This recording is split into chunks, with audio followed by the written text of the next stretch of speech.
It was exactly 3:14 a.m. when a single desperate text message slipped through the encrypted network of the most dangerous man in Chicago. Chloe, trembling and in the throes of sudden, agonizing early labor, thought she was cursing out her deadbeat ex-boyfriend. Instead, her furious message landed directly on the untraceable burner phone of Gabriel Moretti, the ruthless head of the city's underground syndicate. She didn't expect a reply. She certainly didn't expect to wake up the next morning, exhausted in her stark hospital bed, only to find a sterile plastic ID bracelet wrapped around her newborn son's tiny ankle, reading in crisp black ink, "Father, Gabriel Moretti." The fluorescent lights of St. Jude's Medical Center flickered with an irritating, rhythmic buzz that drilled straight into Chloe Bennett's skull. She was 23, entirely alone, and clutching her swollen stomach as a contraction ripped through her abdomen, stealing the breath from her lungs. It was a Tuesday night, the kind of torrential, rain-soaked November evening that made the streets of Chicago look like an oil painting smeared by a careless hand. Chloe had been closing up the diner where she worked when the water broke, a full 4 weeks earlier than Dr. Hayes had predicted. Now, shivering in the sterile, bleach-scented admission room, the reality of her isolation was crashing down on her heavier than the physical pain.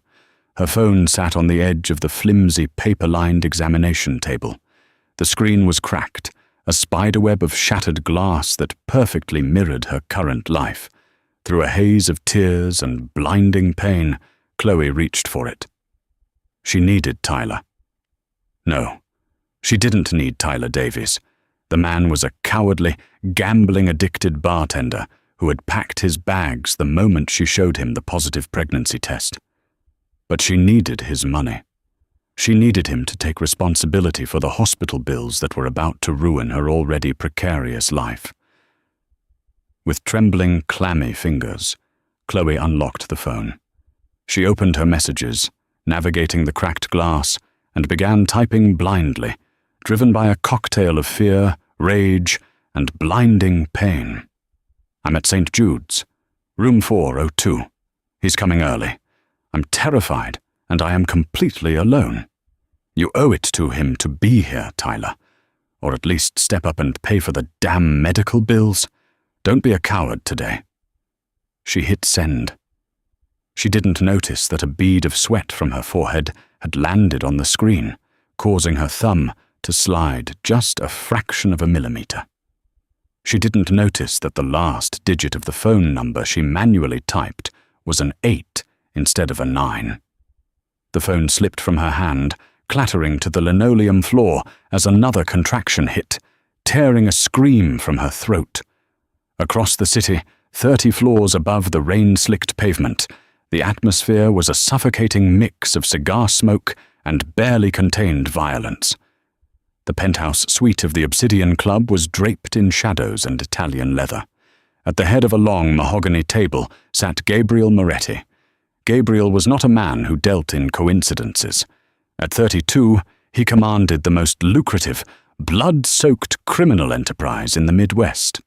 He was a man carved from marble and ruthlessness, with eyes the color of a winter ocean and a reputation that made grown men cross the street to avoid his shadow. Tonight, he was in the middle of a tense renegotiation with 2 lieutenants of the Odessa Mafia, men who were currently sweating profusely under his unblinking stare. In the breast pocket of his tailored Tom Ford suit, a phone vibrated. Gabriel paused. It wasn't his primary phone. It wasn't the encrypted smartphone used by his capos. It was a secondary, highly restricted burner phone.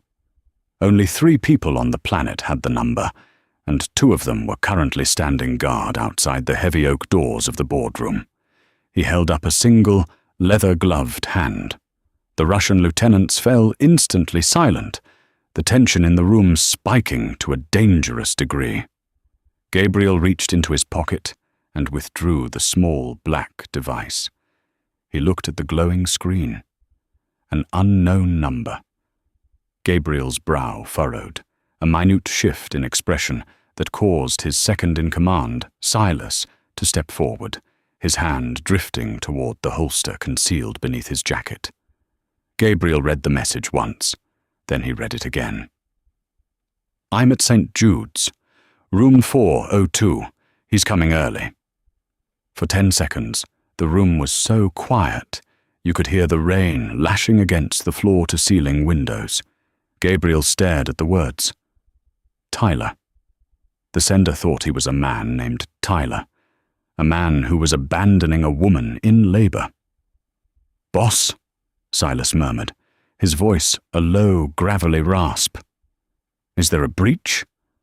Gabriel's thumb hovered over the shattered glass of his own, much more expensive screen. The logical thing to do was to delete the message, toss the burner, change the number. A misdirected text was an anomaly, and in Gabriel's world, anomalies were liabilities. But as he looked at the words, "I'm terrified, and I am completely alone," something dark, strange, and entirely uncharacteristic twisted in Gabriel's chest. It wasn't pity. Gabriel Moretti didn't know how to feel pity. It was possession. It was an insult. A man was abandoning what was his. To Gabriel, a man who built an empire on loyalty and the absolute control of his bloodline, a father abandoning a child was a sin that offended his deeply twisted moral compass. "Silas," Gabriel said, his voice a smooth, lethal baritone that made the Russians flinch. "Yes, boss." Gabriel didn't look up from the screen. "I need you to trace a number. Right now. I want a name, a background, and a visual." "Who are we looking for?" Silas asked, pulling a tablet from his briefcase. Gabriel finally looked up, his blue eyes cold and utterly unreadable. "A woman giving birth in room 402 at St. Jude's Medical Center. And find out everything there is to know about a man named Tyler." The next 12 hours of Chloe's life were a blur of blinding pain, glaring lights, and the terrifying monitors of the maternity ward. Room 402 became her entire universe. Dr. Hayes, a kind-eyed woman in her 50s, coached her through the agonizing process, while Nurse Brenda held Chloe's hand, wiping the sweat from her pale brow. Every time the door to the room opened, Chloe's heart instinctively leaped into her throat, hoping against all reason that Tyler had somehow managed to find a shred of decency and show up. But it was always just another nurse, another orderly, another machine to check her vitals. The loneliness was a physical ache, heavier than the contractions. At 4:12 p.m. the following afternoon, the room was finally pierced by the sharp, beautiful sound of a newborn's cry. "You did it, Chloe," Dr. Hayes said, her mask crinkling as she smiled. "He's beautiful. He's small, but he's a fighter." They placed the tiny, squirming bundle on Chloe's chest. He was wrapped in a standard-issue hospital blanket, his face red and scrunched up. Chloe looked down at him, her chest heaving, tears streaming down her face. She touched his tiny fingers, marveling at the perfection of his miniature nails. "Oliver," she whispered, her voice cracked and exhausted. "Your name is Oliver." But as the adrenaline faded, the crushing reality of her situation returned. She was holding her son, and she had exactly $42 in her checking account. She was a waitress living in a drafty, one-bedroom apartment, holding a premature baby. As the nurses cleaned him up and placed him in the plastic bassinet beside her bed, Chloe finally succumbed to her exhaustion, falling into a deep, dreamless, trauma-induced sleep. Hours passed. The sun set over Chicago, plunging the hospital corridors into the quiet, eerie stillness of the night shift. The heavy rain from the previous night had turned into a thick, creeping fog that blanketed the city. At 1 a.m., the automatic sliding doors of St. Jude's Medical Center parted. Gabriel Moretti walked in. He was flanked by Silas and another massive enforcer named Dante. Gabriel wore a long, charcoal cashmere overcoat, the collar turned up against the damp chill. He moved with a predatory grace, his footsteps making no sound on the polished floors. The security guard at the front desk, an older man drinking stale coffee, looked up, prepared to tell the group visiting hours were over. He opened his mouth, but the words died in his throat. He recognized the man. Anyone who lived in Chicago and paid attention to the whispers knew the face of Gabriel Moretti.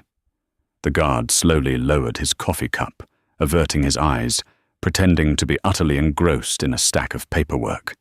Silas had already delivered the dossier. Chloe Bennett. No criminal record.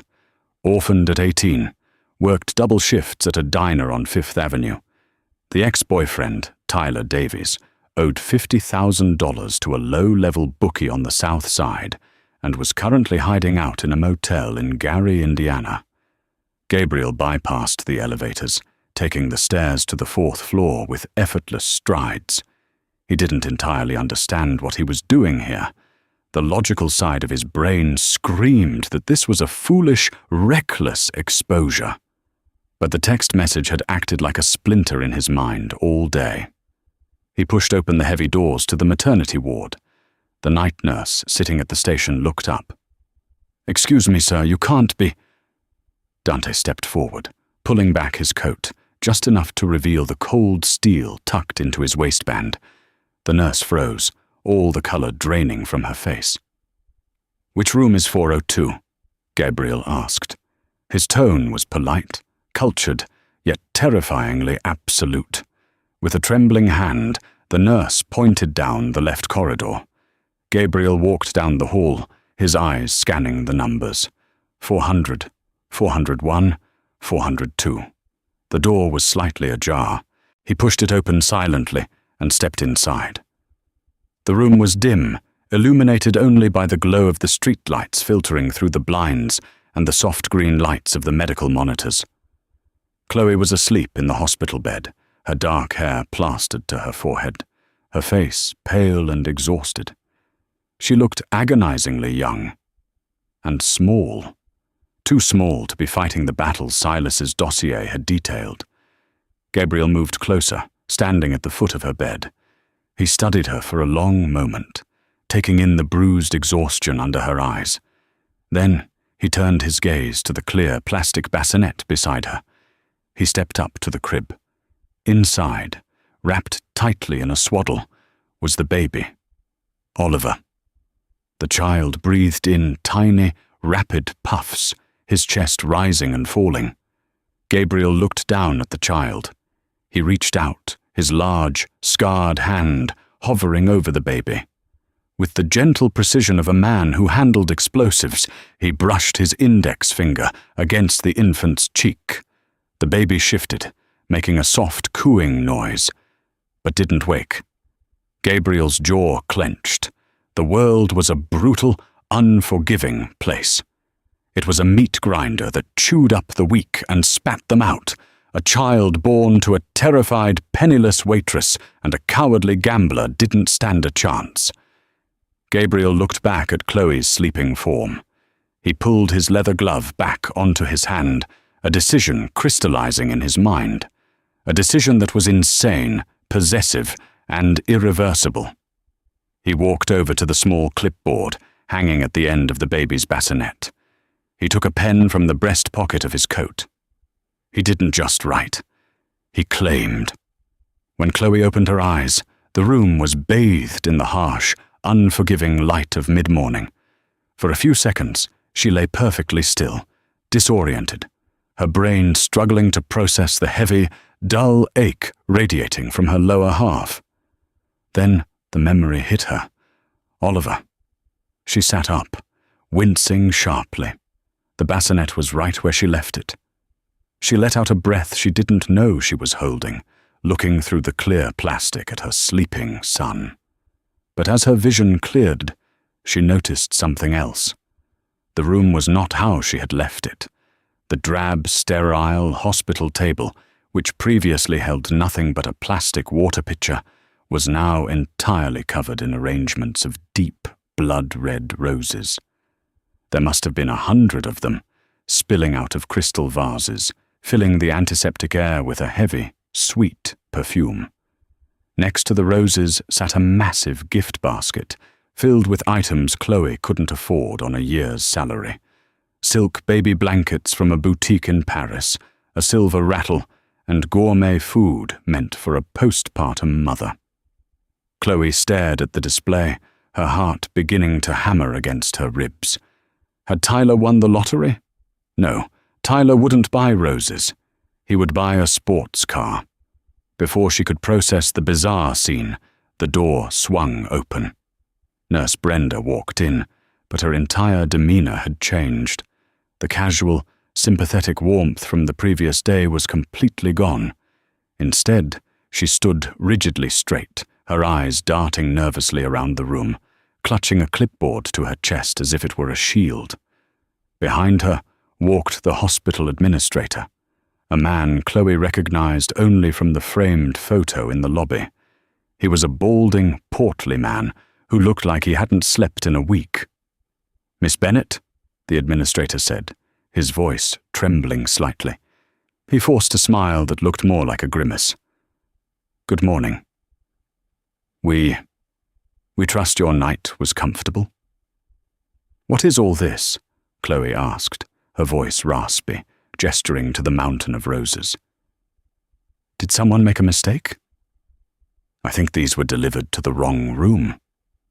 "No mistake, Miss Bennett," the administrator said quickly, almost too quickly. "Everything is exactly as requested. We've also gone ahead and upgraded your file to VIP status.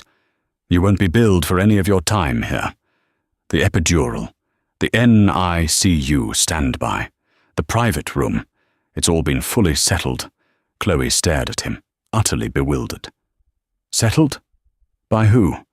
I don't have insurance that covers—" "By the child's father, of course," the administrator interrupted smoothly, though sweat was beading on his forehead.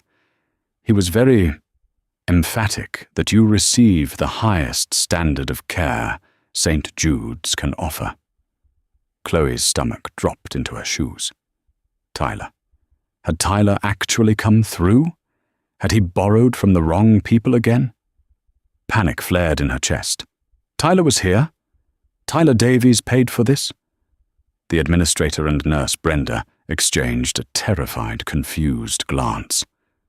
"Tyler Davies," Brenda repeated, her voice hushed. "Miss Bennett, I don't know who that is." "Then who paid for this?" Chloe demanded, panic rising in her throat. She pushed the blankets off her legs, ignoring the pain, and swung her feet toward the floor. "The gentleman who came in last night," Brenda said softly, stepping forward. She reached into the bassinet and gently unswaddled Oliver's lower half, the gentleman whose name is on the registration. Brenda lifted Oliver's tiny, kicking leg. Around his ankle was the new, updated hospital identification bracelet. It was a standard-issue plastic band, meant to ensure babies weren't swapped in the nursery. Chloe leaned in, her eyes focusing on the black text printed on the white label. Baby Boy Bennett. D.O.B., November 14th. Mother, Chloe Bennett. Father, Gabriel Moretti. Chloe stopped breathing. The air in the room seemed to vanish. She stared at the name, her mind misfiring. Gabriel Moretti. Who is this?" she whispered, her hands shaking violently.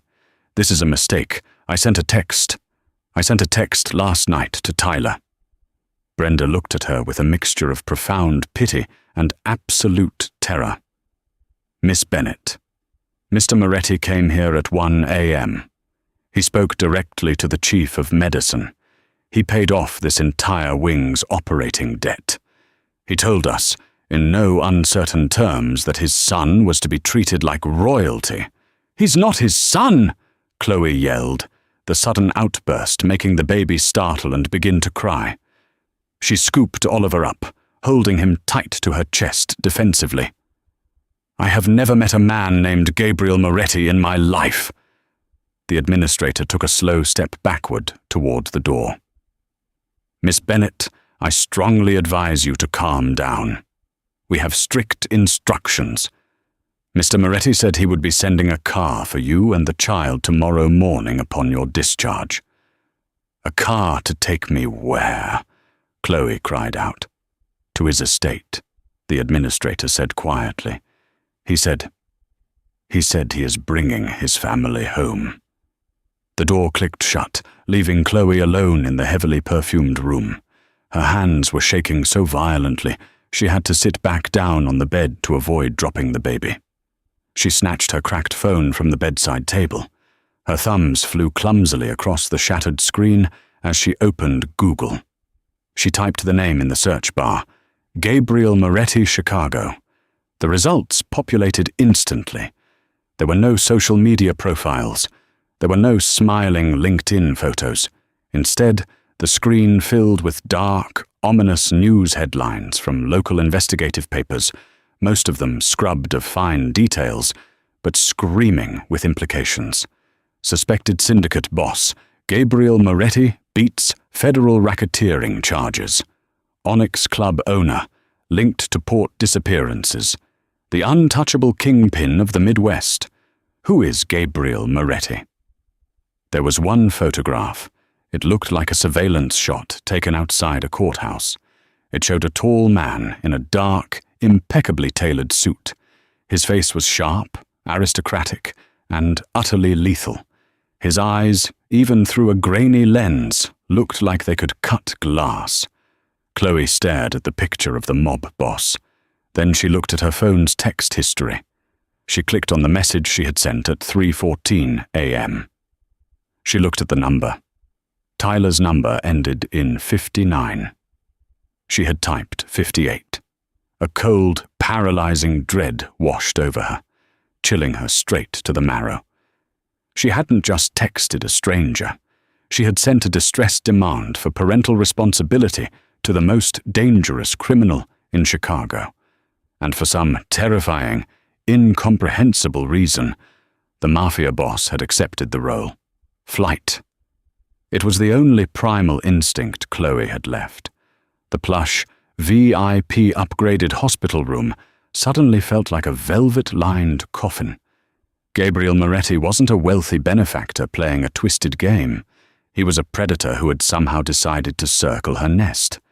To stay and wait for his car tomorrow morning was tantamount to signing away Oliver's life and her own to the criminal underworld of Chicago. Adrenaline, sharp and desperate, sliced through the heavy fog of her postpartum exhaustion.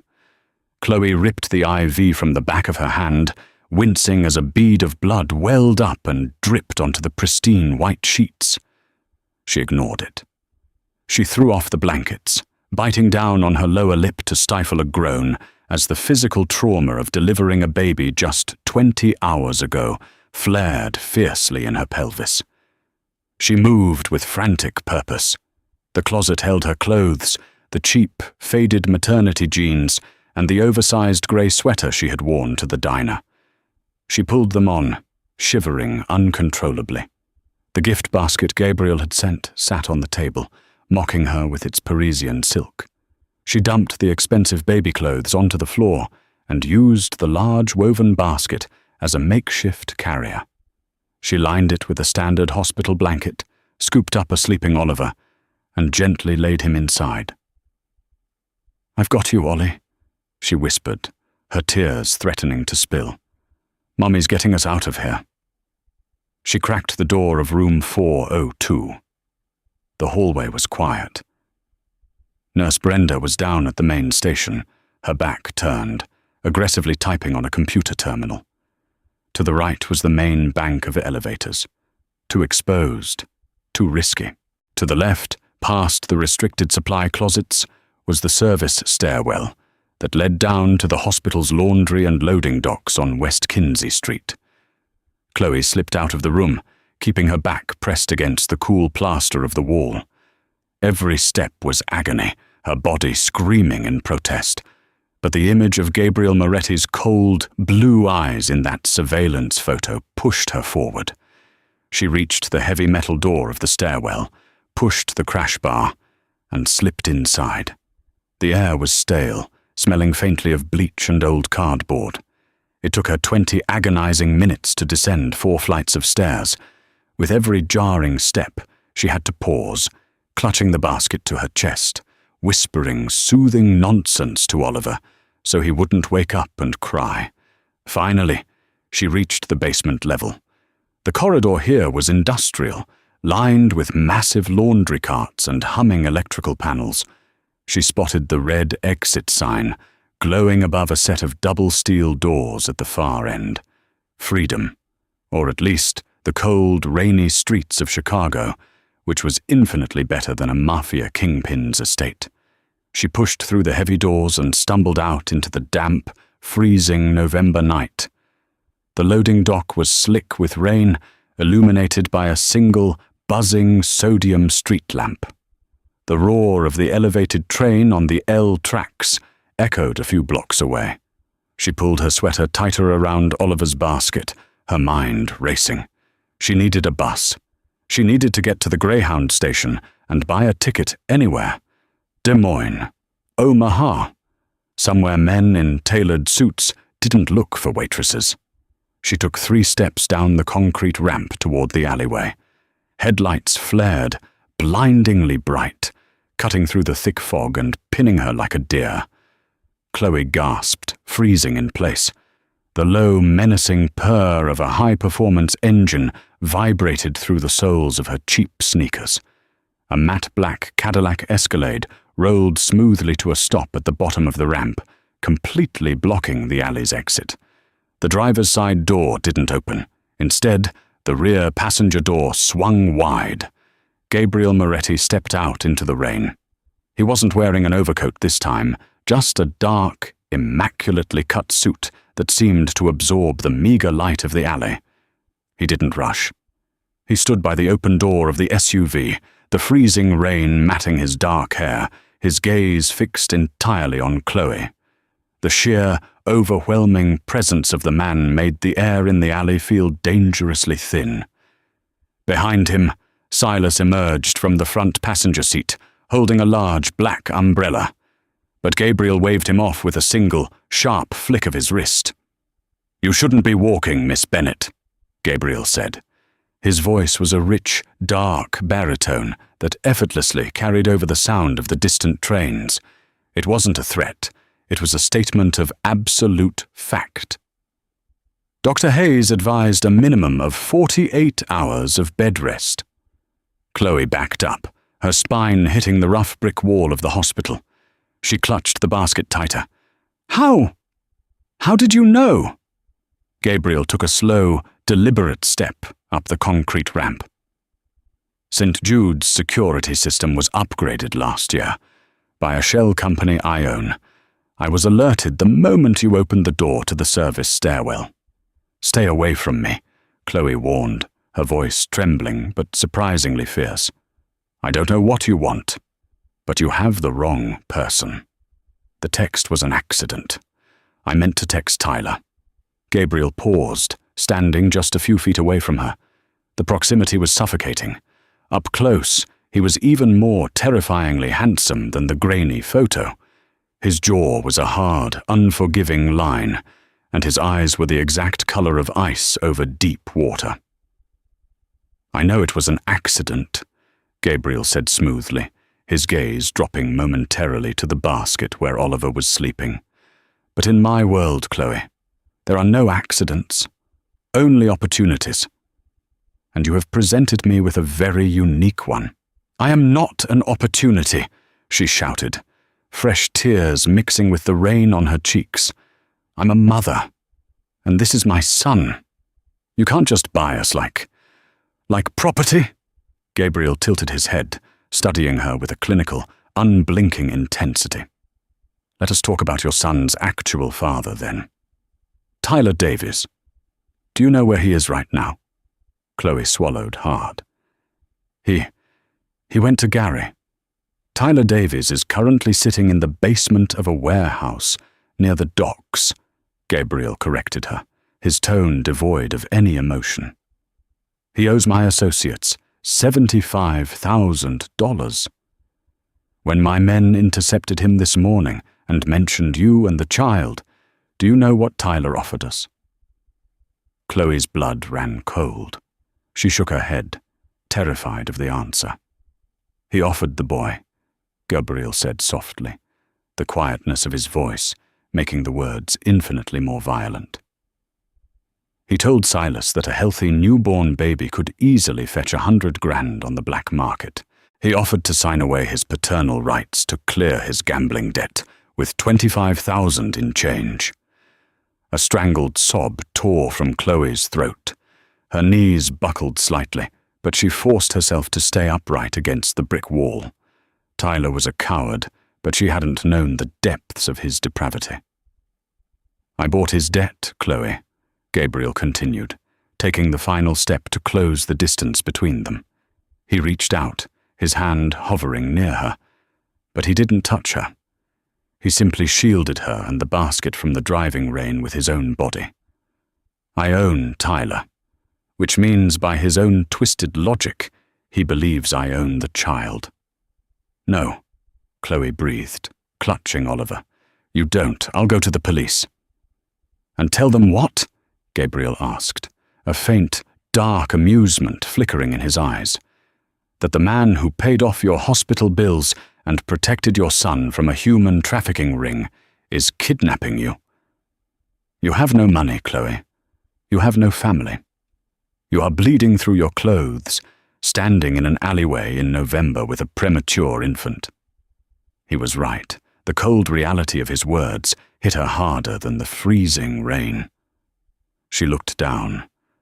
Blood was indeed seeping through the cheap fabric of her jeans. She was dizzy, her vision swimming at the edges. Why? She whispered, looking up into his lethal eyes. Why are you doing this? What do you want with us? Gabriel looked at her, his expression tightening into something unreadable. He had spent his entire life surrounded by people who wanted to take from him, kill him, or use him.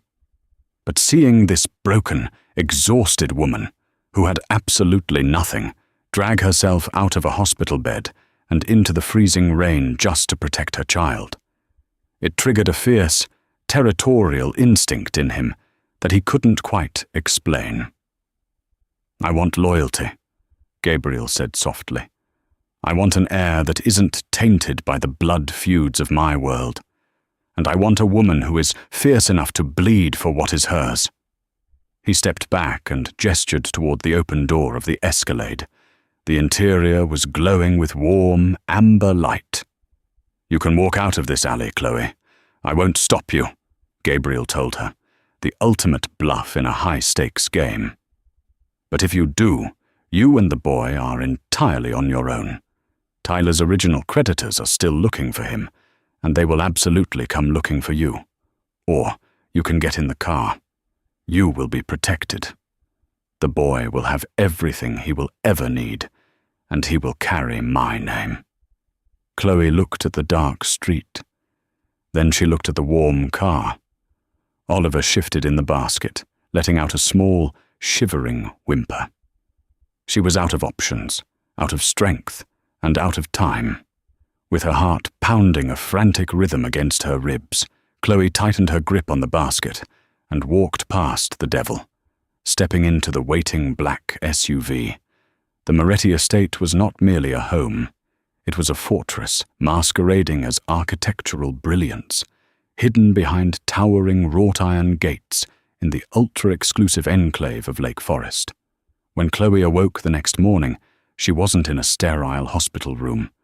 She was enveloped in 1,000-thread count Egyptian cotton, lying in a master suite that was larger than her entire apartment building. Through the floor-to-ceiling windows, she could see the gray, churning waters of Lake Michigan crashing against a private seawall. For the first 4 weeks, Chloe lived in a state of suspended animation. She was a ghost wandering through a palace of marble and mahogany. Her every need was anticipated by a silent, ruthlessly efficient staff.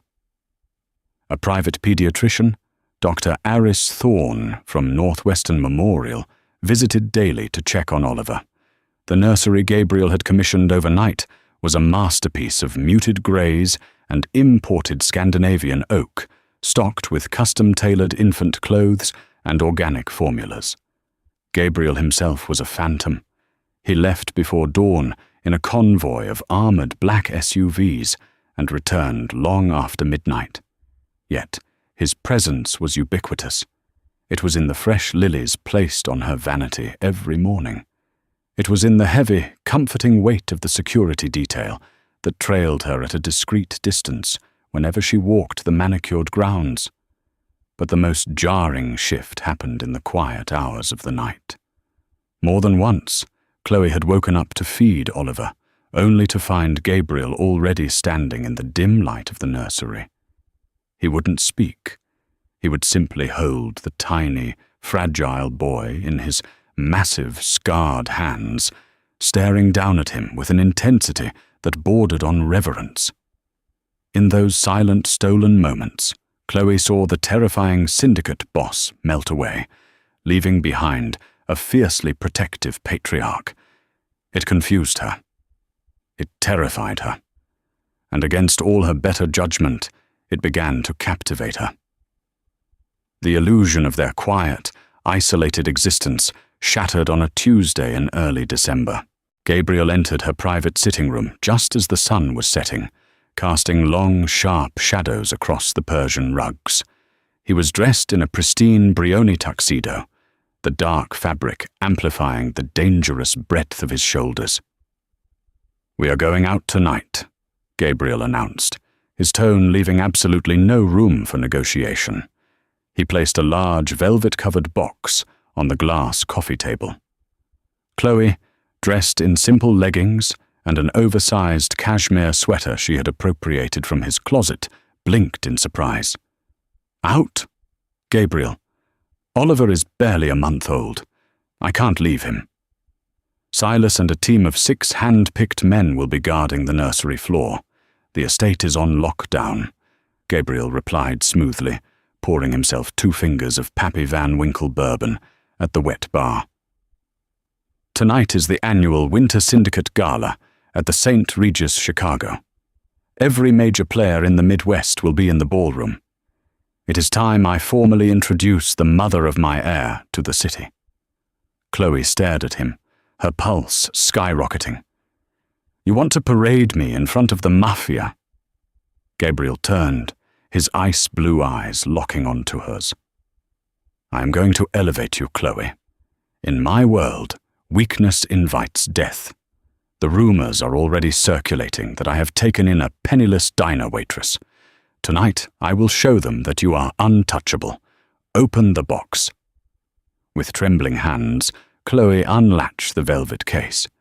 Inside lay a breathtaking, cascading diamond necklace by Harry Winston, the stones catching the ambient light and throwing fractured rainbows across the ceiling.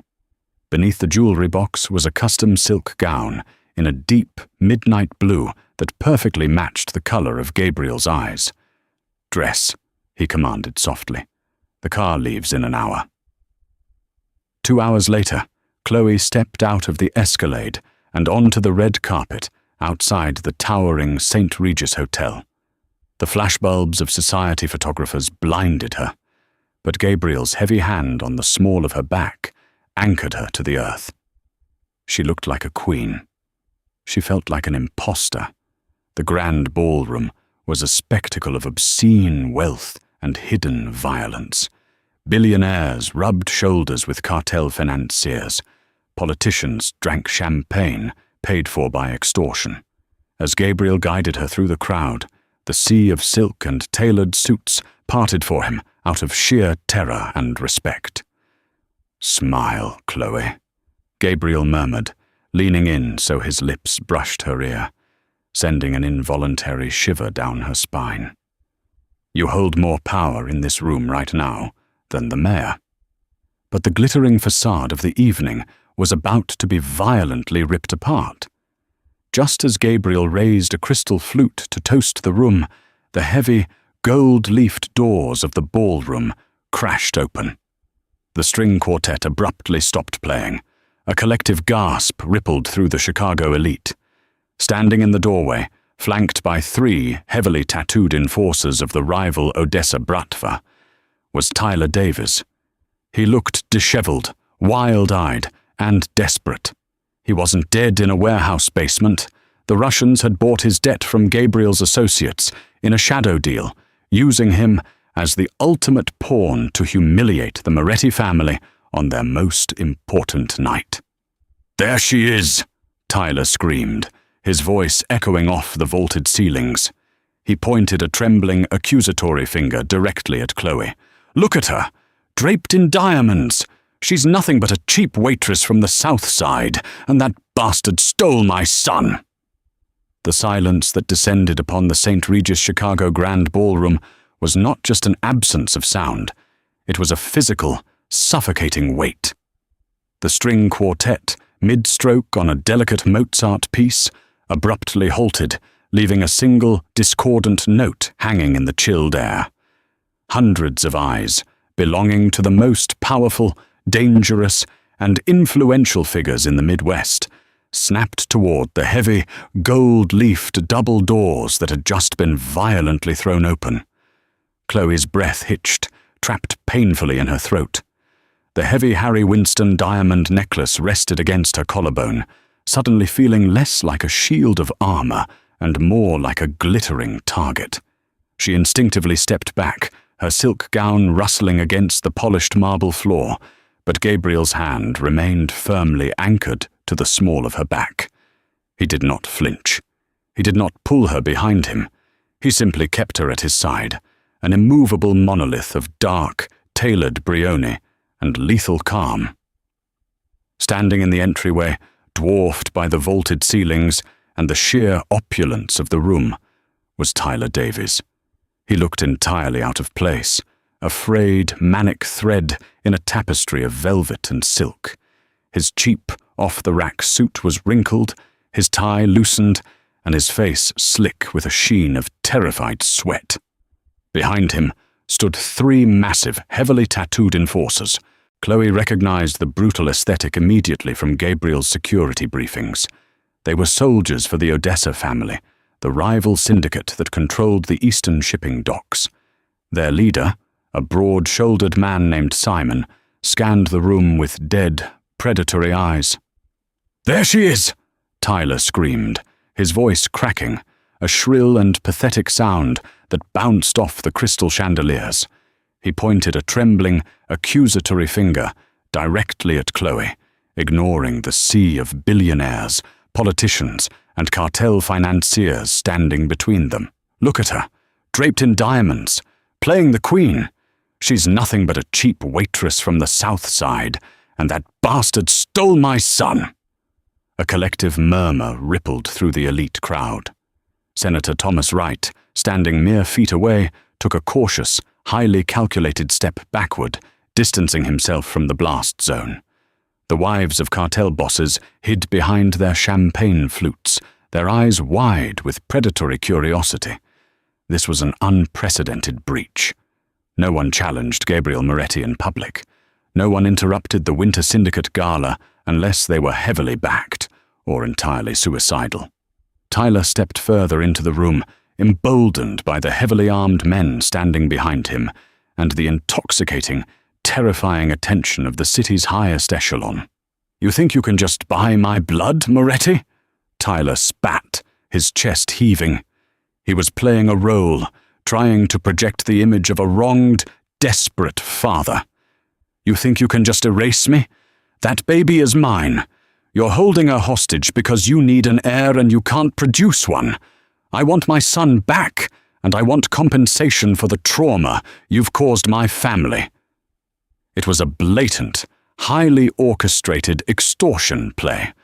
The Odessa family had clearly found Tyler shivering in whatever hole he had crawled into, bought out his petty gambling debts, and propped him up as a pawn. It was designed to humiliate Gabriel. If Gabriel pulled a weapon and executed Tyler here, in front of the press stationed outside, and the chief of police standing by the buffet, it would ignite a full-scale federal investigation and a bloody street war. If Gabriel backed down or offered a payoff, his empire would immediately detect weakness, and the wolves would tear him apart by morning. Chloe's heart hammered a frantic, sickening rhythm against her ribs. She looked up at Gabriel's profile. The lines of his jaw were carved from granite. His winter ocean eyes were locked onto Tyler, and the expression within them was not anger. It was something infinitely more terrifying. Absolute, clinical amusement. Gabriel handed his half-empty crystal flute of vintage Dom Perignon to a petrified waiter who had frozen mid-stride. He took one slow, measured step forward, the movement parting the crowd effortlessly, like a dark ship cutting through still water. "Tyler Davies," Gabriel said. His voice was not loud, yet it possessed a rich, devastating resonance that carried to the very back of the massive ballroom. I was beginning to wonder when the stray dog would finally wander out of the alley and into the light. "Don't talk down to me," Tyler yelled, though his voice wavered, his bravado cracking under the sheer, suffocating pressure of Gabriel's focus. "I have rights. I have lawyers. I'll go to the press tomorrow morning. I'll tell every newspaper in this city that the great Gabriel Moretti is raising a bartender's bastard." The Russian enforcer, Simon, crossed his arms over his chest, a smug, anticipating smirk playing on his lips. They were waiting for Gabriel to lose his temper. They were waiting for the violent syndicate boss to make a mistake. Gabriel simply smiled. It was a cold, razor-sharp expression that made the ambient temperature in the room seemingly plummet. "Your rights," Gabriel mused softly, tasting the word as if it were a cheap, stale wine. He reached into the inner breast pocket of his jacket. He did not withdraw a matte black firearm. Instead, his gloved fingers emerged, holding a thick, folded piece of watermarked legal paper, bound with a blue ribbon and a heavy wax seal. Gabriel did not step toward Tyler. He turned his gaze slightly to the right. "Judge Sterling," Gabriel commanded softly. Harrison Sterling, the chief judge of the Cook County Circuit Court, a man who had built a career on supposed incorruptibility, stepped forward from the crowd. He was sweating profusely, his hands trembling as he took the document from Gabriel's outstretched hand. "Read the seal and the deamandation, Harrison," Gabriel ordered, his tone leaving no room for hesitation, "so that Mr. Davies can understand exactly where he stands in my city." The older man nervously adjusted his wire-rimmed glasses, breaking the wax seal and unfolding the heavy parchment. He cleared his throat, the sound magnified in the dead silence of the room. It is a finalized, expedited decree of adoption," Judge Sterling stammered, his eyes darting frantically between Gabriel and the document. "Accompanied by a full, irrevocable termination of parental rights, signed, sealed, and legally notarized in the state of Indiana, and ratified here in Illinois." Tyler's face went completely, sickly white. The manic energy drained from his posture, replaced by a sudden, hollow panic. "That's a lie. That's a forgery. I never signed a damn thing. You can't just take my kid." "You didn't have to sign anything, Tyler," Gabriel said smoothly, taking another step forward. The lethal predator was fully uncoiled now, systematically stripping his prey bare. "When you gambled away $75,000 to a low-level bookie on the South Side, you used your mother's estate and your future, unearned assets as collateral. You fled the state to avoid collection. 2 weeks ago, my team of attorneys legally classified your unborn child as an asset you purposefully abandoned." Gabriel paused, letting the brutal, undeniable legality of the statement sink into the minds of the audience. He was not acting as a mob boss. He was acting as a king executing the law. The state of Indiana stripped your rights in absentia due to gross financial negligence and criminal abandonment. Gabriel continued, his voice echoing like the strike of an executioner's bell. But I didn't stop there, Tyler. In my world, we do not leave loose ends. We do not leave weeds to grow back. Gabriel reached into his pocket again, pulling out a small, silver flash drive. He tossed it casually. It clattered against the marble floor, sliding perfectly to stop at the tip of Tyler's scuffed dress shoes. I bought the mortgage on your mother's house in Gary, Gabriel detailed, listing the items with mathematical precision. I bought the commercial lease on the bar where you pretend to work. I bought your outstanding credit card debt, your car loan, and most importantly, I bought the markers you owe to the Odessa family standing right behind you. Gabriel shifted his gaze, locking eyes with Simon, the Russian lieutenant. The smug smirk had completely vanished from Simon's face, replaced by a rigid, dawning realization of his own miscalculation. He owes me $340,000, Gabriel stated, addressing the Russians directly. Are you boys here tonight to write me a check to cover his debt, or are you here to drop off my property? The silence returned, but this time it was thick with the scent of Tyler's utter ruin. The Odessa enforcers looked at Gabriel, then looked at the trembling, worthless man they had brought as their champion. The extortion play had failed spectacularly. Gabriel hadn't just outmuscled them, he had outmaneuvered them in the broad daylight of the legal system, using his immense wealth to entirely legally erase a man's existence. Without a single word, Simon took a deliberate step backward. His two men followed. The alliance was severed instantly. "No, wait! Simon, you promised me protection!" Tyler pleaded, his voice cracking into a sob as he spun around to face the retreating mobsters. "You said we were going to expose him." "You are bad business, Davies," Simon muttered in a thick accent, turning his back and walking swiftly toward the exit. Gabriel snapped his fingers. The sound was sharp as a gunshot. From the shadows of the ballroom, Silas and Dante materialized. They moved with terrifying, practiced efficiency, flanking Tyler in less than 2 seconds. "Take Mr. Davies to the holding facility," Gabriel ordered, his voice completely devoid of mercy or anger. It was purely transactional. "He's going to work off every single dime of his debt in the offshore shipping yards. Calculate his daily wage against the principal. It should take him roughly 45 years to earn his freedom." "Chloe, please!" Tyler shrieked, his legs giving out as Silas and Dante grabbed him by the arms, lifting him effortlessly off the floor. He thrashed wildly, his eyes wide with absolute terror.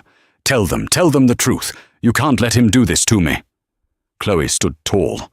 The paralyzing fear that had gripped her since the doors burst open suddenly vanished. In its place was a searing, absolute clarity. She looked at Tyler, the man who had abandoned her in her darkest, most agonizing hour to save his own skin. Then she looked at Gabriel, the magnificent, terrifying man who had built an impenetrable fortress of wealth, law, and violence around her and her child. She stepped forward, moving away from Gabriel's side for the first time all evening, standing under the bright glare of the crystal chandelier.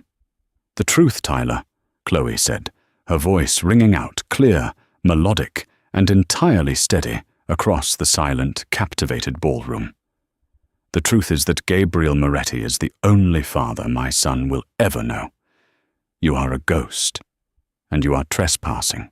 Tyler's final, desperate screams were abruptly cut off as Silas and Dante dragged him backward through the service doors, the heavy oak slamming shut and sealing his fate forever. The threat was eliminated, not with a single drop of blood spilled, but with the absolute, overwhelming application of power and intellect. Gabriel turned back to Chloe.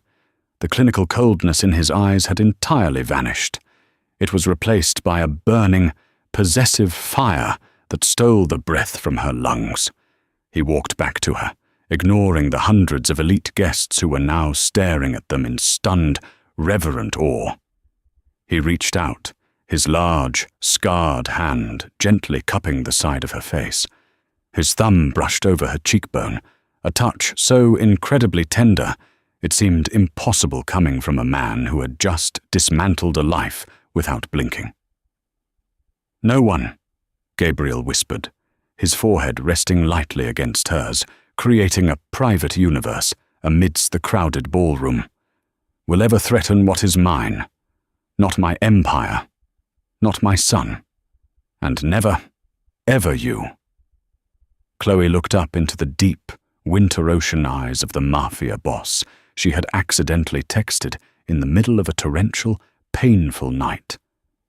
She realized then, with absolute certainty, that the black ink on that hospital bracelet hadn't been a mistake. It had been destiny. She didn't just belong in his gilded, dangerous world.